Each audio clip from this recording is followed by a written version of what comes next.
नमस्कार. मी आज विभाग नंबर 16 व 13 चे अधिकृत उमेदवारी म्हणून भारतीय जनता पार्टीकडे मागितली होती. तर तिथं निष्ठावंत कार्यकर्त्यांना सगळ्यांना डावलण्यात आलेलं आहे आणि बाहेरच्या उमेदवारांना तिथं तिकीट दिलेलं आहे.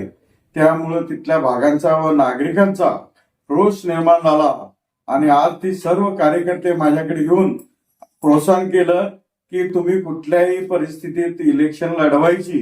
त्यामुळं मी आज सगळ्या कार्यकर्त्यांना विचारून निर्णय घेतला की आज मी शिवशाहू आघाडीत प्रवेश करत आहे आणि विभाग नंबर 16 आणि विभाग नंबर 13 यातनं उमेदवारी घेत आहे. त्यामुळं माझं सगळ्या लोकांशी परिचय असल्यामुळं 16 आणि 13ची सर्व उमेदवारांना विजय करण्यासाठी माझा प्रयत्न राहणार आणि हमखास ही सर्व सीटं निवडून येणार.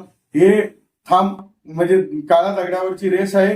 कारण आम्ही गेल्या 20 वर्षापासून नागरिकांचं काम करतो आणि नागरिकांच्या दारात जातो. त्यामुळं ती मला प्रत्यक्ष नाव म्हणून, भाऊ म्हणून आणि कार्यकर्त्यांच्या बरोबर कार्यकर्त्याप्रमाणे राहत आलो.